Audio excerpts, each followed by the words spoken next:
Denver talk on gardening, to talk about growing and nourishing yourself and the earth and all these good things. So I'm going to take you along with me and see where we go.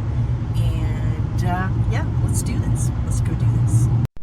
Now, it was just a few weeks back that my improv coach said, hey, why don't you apply for this Ignite Denver talk? You give a talk, you have 5 minutes, 20 screens. Why not? Why don't you do it? So my partner, Ed, and I, we headed to Denver to on this final night to go ahead and make the big leap. And I got to tell you, I was nervous. It's always something. I had 2 practices coming into Denver. We live about 25 miles north, but we headed to Denver, and I was ready to give it a go.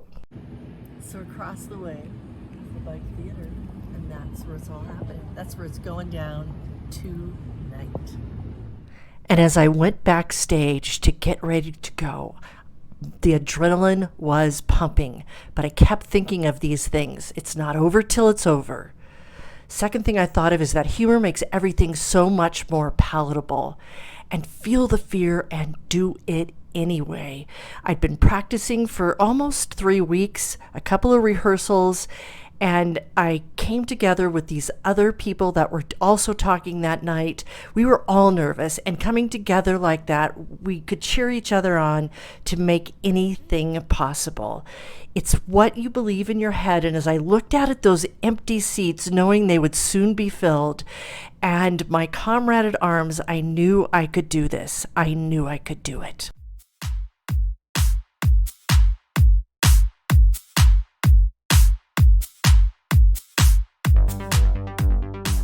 Let's talk about Sherry instead. Much more exciting than the sweat coming off of my scalp. Sherry Rudkus. Now, she told me if she could live in any kind of imaginary world or place, that she would like it just to be her garden, but with real fairies. Just a whole bunch of real awesome fucking fairies. She didn't put fucking fairies in there. They can do what they want consensually, that's fine. But a garden full of fairies sounds fantastic to me. Also, I asked what the biggest dare was that you'd ever accepted, and Sherry did a 100-mile bike ride around Lake Tahoe for the Leukemia and Lymphoma Society after being challenged to do it, and in order to do so, trained and rode 1,600 miles around Denver. So big ups to that monster dare that probably raised a shit ton of money. So she's going to come up here and talk to you a little bit about gardening herself. So please, a warm round of applause for Sherry.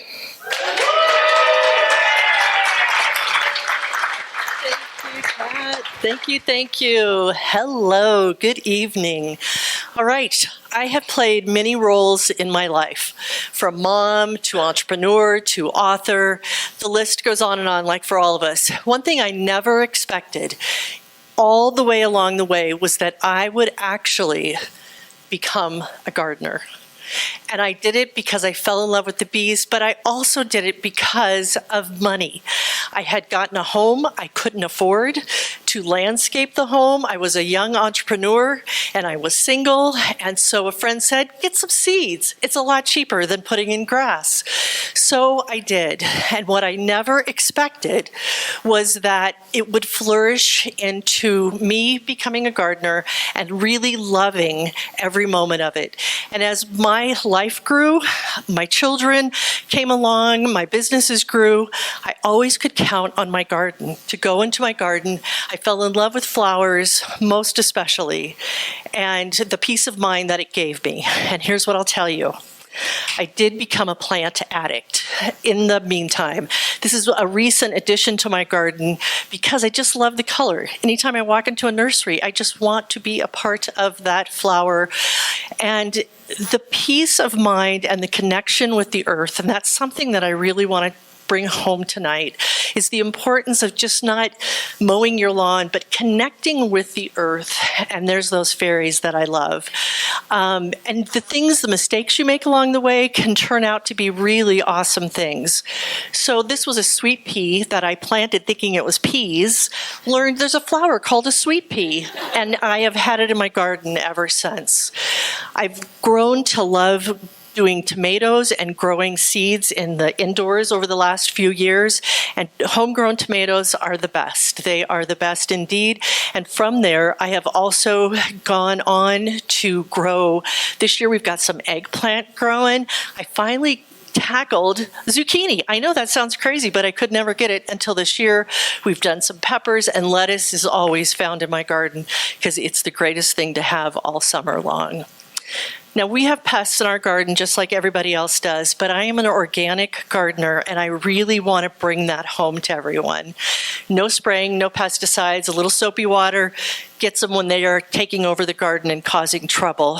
And then we also invite the birds in, and birds throughout your garden just really keep the eco cycle of your garden going, because they'll help you with a lot of the bug issues and different things that are going on. And they're sweet, and their songs are just amazing. This is my garden today, and my husband, the sweet man here in the audience, he actually got these beds built for me a few years back, and they're made out of concrete, and they're awesome. And I really recommend raised beds, but you can do any size of containers. This is a whiskey barrel that has peppers in it. This year I put potatoes in an old sink that we have, and so anybody can do this. You just need dirt and good compost.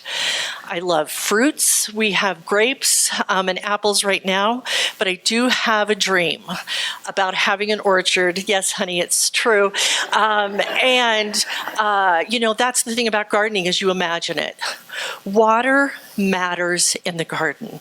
From having little ponds in the garden for the birds and the bees and the frogs and all that good stuff, to good irrigation in your garden. And there's so many great systems out there right now that make it automated. We get a lot of volunteers in the garden with seeds just replanting themselves. And this sunflower bed has replanted itself for years and years and years. And I usually have to take more out than come in. Rocks can also be in your garden, and our whole front, because we do so much in our back garden, that the front we do Zen gardening and really use rocks to make it a beautiful place, and some xeriscaping as well.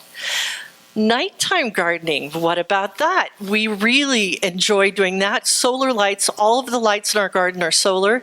My husband says it looks like Disneyland some nights, but I really love doing that now and having the solar lights come on. I really want to leave you with this message that it's not our land that's broken, but our relationship to it. By getting our fingers in the dirt, by really having that connection, whether it's your garden or a garden nearby, I highly recommend you get your fingers in the dirt and really pay attention to the earth around you, because it is such a beautiful and wonderful thing. Thank you so much. And Way to go, my friends. Awesome. She gives me such big dreams. And just like that, it was done. And we went out to celebrate at the Happy Camper, because all good accomplishments should have a celebration. So with Ed by my side and also my bestie Erica, we raised a toast to the fear that I had faced and the joy that we had in celebrating it together. And what I can tell you is this: if you have a fear in front of you, if you have something you're passionate about that you want to share with the world, share it, do it, because it feels so good when you get to the other side, knowing that you gave it your best and gave it your all.